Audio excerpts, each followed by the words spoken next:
ក្មេងប្រុសតូចនោះបាននិយាយនៅលើយន្តហោះថាវានឹងធ្លាក់តារាបណាគាត់និយាយចប់សម្លេងផ្ទុះខ្លាំងមួយបានចេញមកភ្លាមពីម៉ាស៊ីនយន្តហោះបន្ទាប់មកការផ្ទុះបានកើនឡើងហើយធ្លាក់ចុះអ្នកបើកយន្តហោះនៅក្នុងកាប៊ីនយន្តហោះត្រូវបានស្រូបចេញពីបង្អួតភ្លាមដោយចរន្តខ្យល់ដ៏មានអានុភាពសម្ពាធកាប៊ីនបានធ្លាក់ចុះយ៉ាងខ្លាំងម៉ាស់អុកស៊ីសែនត្រូវបានទម្លាក់ចុះជាឯកច្ឆន្ទអ្នកដំណើរបានស្រែកឡើងហើយភ័យស្លន់ស្លោមុនពេលដែលមនុស្សគ្រប់គ្នាអាចជាសះស្បើយក្មេងប្រុសតូចនោះនិយាយម្ដងទៀតដោយនិយាយថានៅសល់5វិនាទីទៀតយ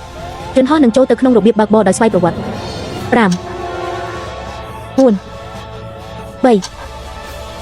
បន្ទាប់ពីការរាប់ថយក្រោយចំនួន215ដងយន្តហោះដែលកំពុងញ័រយ៉ាងខ្លាំងបានមានស្ថិរភាពបន្តិចម្ដងគ្មានអ្នកណាដឹងទេក្មេងប្រុសតូចម្នាក់នេះមកពីអនាគតជីវិតមុនគាត់បានចូលរួមក្នុងពិធីប្រគល់រង្វាន់អ្នកបើកយន្តហោះឆ្នាំគាត់ត្រូវបានសម្លាប់នៅពេលដែលរនាំងពីដានមួយបានធ្លាក់មកលើគាត់ពេលខ្ញុំបើកភ្នែកម្ដងទៀតវាបានបង្ហាញថាយើងបានធ្វើដំណើរត្រឡប់ទៅ20ឆ្នាំមុនពេលយន្តហោះធ្លាក់កាលពីជាតិមុនរបស់ខ្ញុំឪពុករបស់ខ្ញុំគឺជាអ្នកដែលបានប្រថុយជីវិតដើម្បីការពារខ្ញុំគាត់បានក្លាយជាអ្នករស់រានមានជីវិតតែម្នាក់គត់ពីការធ្លាក់យន្តហោះនោះឥឡូវកើតជាថ្មីគាត់មិនត្រូវអនុញ្ញាតឲ្យសោកនាដកម្មនេះកើតឡើងម្ដងទៀតឡើយគាត់ប្រញាប់រកឪពុករបស់គាត់យន្តហោះនោះហៀបនឹងធ្លាក់ប៉ុន្តែអ្នកដំណើរជុំវិញនោះគិតថាគាត់គ្រាន់តែជាក្មេងប៉ុណ្ណោះមាននរណាម្នាក់ជឿលើរឿងមិនសមហេតុផលទេអូយថុយ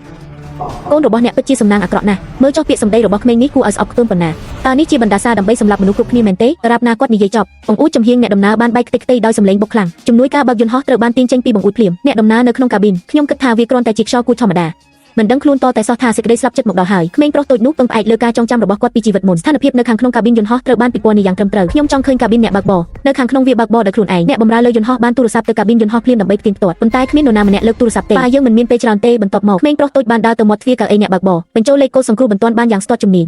នៅពេលដែលទ្វារបើកចំមនុស្សគ្រប់គ្នាមានការភ្ញាក់ផ្អើលជួយសង្គ្រោះមនុស្សបានយ៉ាងឆាប់រហ័សតើអ្នកនឹងជួយសង្គ្រោះអ្នកណាពេលកម្លាំងបឹកនៅក្នុងភ្នែកនេះខ្លាំងពេកប្រព័ន្ធអ្នកបើកយន្តហោះបញ្ជាការត្រូវបានផ្ដាច់នៅសល់តិចអាចបណ្ដាលឲ្យដំណើរការខុសប្រក្រតីគម្រោងត្រជាក់ស្រទាប់ចំហៀងនៅខាងមុខគឺជាភ្នំដែលមានព្រឺធ្លាក់យន្តហោះត្រូវតែឡើងកម្ពស់ម៉ាស៊ីនខាងស្ដាំកំពុងមានផ្សែងហើយឆេះវាបានបញ្ចប់ការហោះហើរដោយប្រើម៉ាស៊ីនជួរតែមួយសកម្មភាពរបស់កុមារគឺត្រឹមត្រូវទាំងអស់ខ្ញុំគឺជាកុនលិះក្នុងការស្វែងរកមនុស្សម្នាក់នេះវាអាចហោះហើរបានដោយប្រើម៉ាស៊ីនតែមួយប៉ុន្តែខ្ញុំត្រូវការនរណាម្នាក់ជួយខ្ញុំអនុញ្ញាតឲ្យខ្ញុំជួយអ្នកប៉ាឲ្យមកជួយខ្ញុំផងតើអ្នកដឹងទេថាអ្នកកំពុងធ្វើអ្វីនៅថ្ងៃនេះប៉ាខ្ញុំខ្សោយពេកហើយអ្នករុញរឿងនេះរហូតដល់ចប់ប៉ាឲ្យសូមគិតអំពីខ្ញុំជប់ទៅហេតុអ្វីបានជាអ្នករុញកូនប្រុសរបស់ខ្ញុំកូនប្រុសរបស់អ្នកបានព្យាយាមសម្លាប់យើងទាំងអស់គ្នានៅទីនេះជប់និយាយរឿងមិនសមហេតុផលទៅអូខ្ញុំទើបតែត្រូវបានរំខានពេលនេះ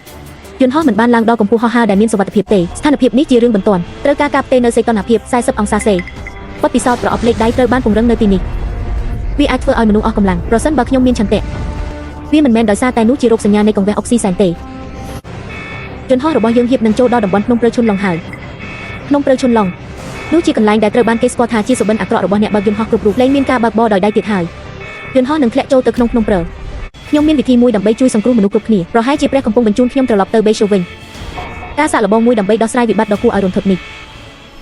ខ្ញុំបានហោះហើរ10,000 តើនៅពេលនោះតើប្រវត្តិនៃការលួចលាក់អាចពាក់ព័ន្ធនឹងមនុស្ស3លាននាក់នៅទីនេះយ៉ាងដូចម្តេចម៉ាស៊ីនដែលបានហោះហើរ Boeing និង Airbus ដោយបានជួបប្រទះនឹងសាលាដ៏អាក្រក់មួយបន្ទាប់ពីសាលាមួយទៀតការហោះហើរដ៏រំភើបរីករាយដែលបានក្លាយជារឿងព្រេងនិទានក្នុងចំណោមមនុស្សរាប់មិនអស់ខ្ញុំបានឃើញភ្នំដែលមានព្រឺធ្លាក់នៅសល់តែប៉ុន្មាននាទីទៀតប៉ុណ្ណោះខ្ញុំមានវិធីមួយដើម្បីជួយសង្គ្រោះមនុស្សគ្រប់គ្នាយើងត្រូវការជំនួយពីអ្នកបន្ទាប់ធានប៉ាប្រកាសទេថារឿងនេះនឹងដំណើរការមិនមានអ្នកបច្ចេកទេសណាម្នាក់ដែលទំនេរទេមានតែអ្នកទេដែលអាចជួយខ្ញុំបានឥឡូវនេះធ្វើដូចដែលខ្ញុំនិយាយកុំខ្ជះខ្ជាយពេលវេលារបស់អ្នកម៉ាស៊ីនខាងស្ដាំមួយធ្លាក់ចុះមកត្រឹម35សីតុណ្ហភាពរាងកាយរបស់យីលើកពីការបរាជ័យដែលបានបញ្ជាក់បិទកង់តាក់ប្រេងឥន្ធនៈម៉ាស៊ីនខាងស្ដាំភ្លាមអនុវត្តនីតិវិធីពន្លត់អគ្គិភ័យរបស់ម៉ាស៊ីនតម្លៃចាប់ផ្ដើមនិងតម្លៃបញ្ចប់បានចូលទៅក្នុងជួរនេះរួចហើយពិភពលោកខ្ញុំត្រូវជួយសង្គ្រោះយន្តហោះនេះវាសនាដ៏គួរឲ្យអាណិតណាស់សូមឲ្យលោកប៉ាមានជីវិតល្អឧបករណ៍ទាំងអស់រួចរាល់ហើយបើកបរដោយដៃភ្លាមហើយលើកឈ្នាន់ជើងឡើងលើ